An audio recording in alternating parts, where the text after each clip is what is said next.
కేవలం భయాందోళనలు క్రియేట్ చేయాలి, రాష్ట్రంలో రావణ కాష్టం సృష్టించాలి, దొంగ కేసులు పెట్టాలి, ఇరికించాలి, ఆస్తులను ధ్వంసం చేయాలి.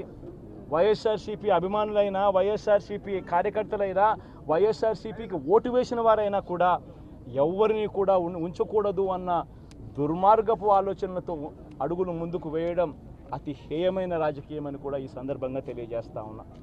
ఇదే రామకృష్ణారెడ్డి విషయానికే వస్తే నిజంగా ఎంతటి అన్యాయమైన పరిస్థితిలో కేసులు బిగించారు అన్నది ఒకసారి అందరూ కూడా ఆలోచన చేయమని కోరుతా ఉన్నా. ఇదే విషయం కారంపూడి ఘటన జరిగింది ఎప్పుడు? ఎన్నికలు అయిపోయిన తర్వాత మరుసటి రోజు, అంటే మే 14వ తారీఖున కారంపూడిలో ఘటన జరిగింది. కారంపూడిలో ఏం ఘటన జరిగింది, ఎందుకు జరిగింది? కారంపూడిలో తెలుగుదేశం పార్టీ చేసిన ఆకృత్యాలకు ఒక ఎస్సీ కుటుంబంలో ఉన్న మహిళలు ఇబ్బంది పడే పరిస్థితిలోకి పోయినప్పుడు వాళ్ళను పరామర్శించడానికి డిఎస్పీ అనుమతి తీసుకునే మరుసటి రోజు, ఎన్నికలు అయిపోయిన మరుసటి రోజు ఎమ్మెల్యే బయలుదేరాడు. ఎమ్మెల్యే కారంపూడికి చేరుకోక మునిపే ఆ ఎస్సీ కుటుంబం అనేది కారంపూడి అటువైపున ఉంటే, ఊరికి అటువైపున వాళ్ళు ఇల్లు ఉంటే, ఆ ఊరు ఎంటర్ కాకమునిపే తనను అడ్డగించడము, అక్కడే గొడవ జరగడము. గొడవ జరిగేది టౌన్లో జరుగుతూ ఉంది, ఇక్కడ నుంచి ఇక్కడ అడ్డగించినారు. అసలు సిఐ అనే నారాయణ స్వామి అనే ఈ సిఐతో కనీసం ఎమ్మెల్యే కనీసం తటస్థ కూడా పడలేదు. కనీసం చూసిన దాఖలాలు కూడా లేవు వీళ్ళిద్దరూ.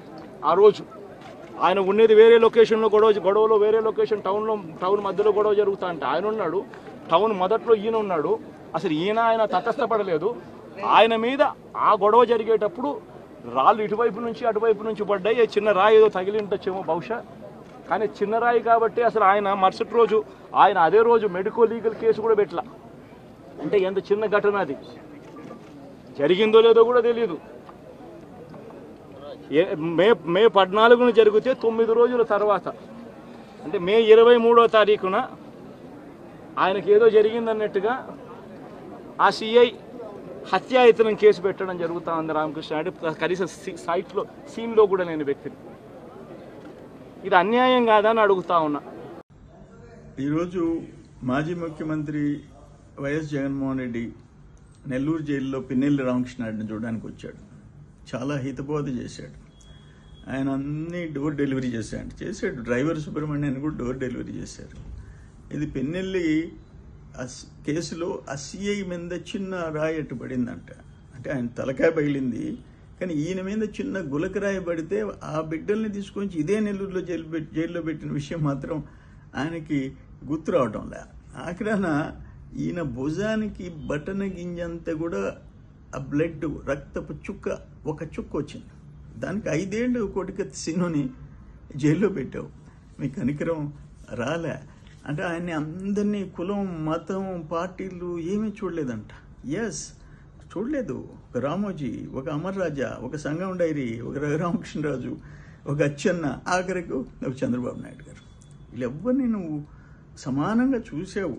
అది అందరికీ తెలిసిన విషయం. ఈవీఎం పగలగొడితే తప్పేంది అననే ఒక ముఖ్యమంత్రిగా చేసిన వ్యక్తి సరే ఏం మాట్లాడుతున్నారు మీరు?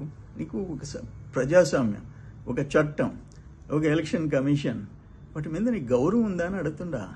ఆయనంట ఇవన్నీ చేసి చంద్రబాబు నాయుడు రేపు అనుభవిస్తా అంట. చంద్రబాబు నాయుడు అనుభవించడు. అసలు నీ పార్టీ ఉందా? నువ్వు చేసిన పాపాలకి నీ పార్టీ ఉండదు అంటున్నా నేను. నెక్స్ట్ ఎలక్షన్స్ టైంకి వైఎస్ఆర్సీపీ పార్టీ అనేది ఉండే ప్రసక్తిలే. దాని సంగతి చూసుకో. నీ పార్టీని నిలబెట్టి దానికి చూసుకో. చంద్రబాబు ఉండేది లేనిది ప్రజలు నిర్ణయించినారు.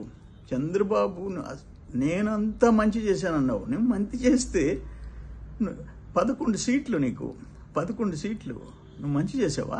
దుర్మార్గాలు చేసావు, అనుభవిస్తావు. బట్ ఈరోజు మాత్రం నవ్వు వస్తుంది తమరు మాట్లాడిన మాటలు